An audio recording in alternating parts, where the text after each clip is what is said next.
So Reconnect started as a way to organize young men first in the neighborhood who perhaps were not involved in something positive or didn't have the opportunity to do something positive because they're so readily developing young people in the neighborhood, and it's directly bringing in a positive locally grown business, and it's actually teaching young people that it's possible to be in the economic game and to find a place that you can build a future.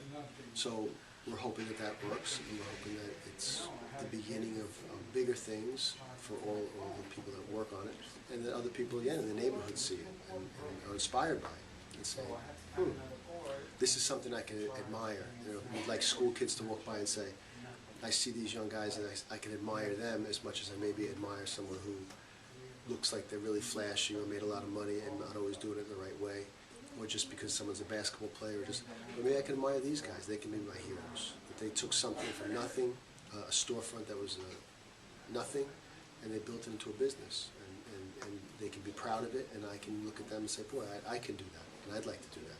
So you hope that that happens. The goal of having the cafe is, one, to be able to obviously produce income, but secondly, it's meant to be a sign in the neighborhood, a witness. And the idea is that we can visibly see what we can do if we're able to put, with enough support, to put our smarts together and our time together, that we can create something good. You know, it's not just for other people to do. We can do it too. You know, local people, local young men. So I can stand on the other corner all day long, and I can do other things, sometimes not legal things, but I can be in Reconnect a couple 100 feet away, and I can be doing something very positive that's building something and it's leading me in a certain direction, which is hopefully being a better, stronger human being. Without using names, I mean, we've had a lot of guys, one who came out of jail for 2 years, still a young guy, had nowhere to go, couldn't get a job because of a felony, came into Reconnect, worked for a year, and now he's in college. He's working at another job, and he got his legs, you know, he got his ability. He still connects, and he'll still come back, and he still works. You see it in a lot of, you see young guys who hung out all day long in the corner and now are doing this, and you see their younger siblings seeing them do this. They're visiting, they see them doing this, they see them, it changes them, it changes everybody. So you just see people's options change. You know, now instead of saying maybe I'll get a GED, now it's maybe I'll go to college. Maybe if I go to college, why not, you know, maybe this, maybe that, you know. Once you do anything successfully, you begin to say, well, I can do the next thing successfully, right?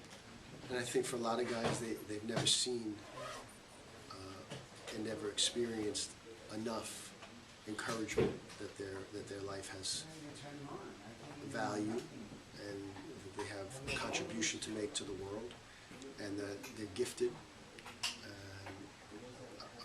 Unfortunately, sadly, a lot of them, that's eluded them. That message somehow never been mediated well to them, and it's never too late.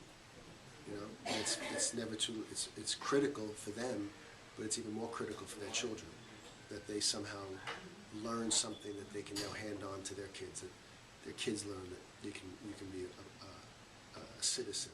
You can take hold of your own neighborhood. You can go to school. You can value education. You don't have to fight against it. You don't drop out of education. You grab it. And you know, these are all dreams, and you hope that these guys get this, and you hope, but we all struggle to do it. But the next generation hopefully will be affected by it, you know, and that's the hope.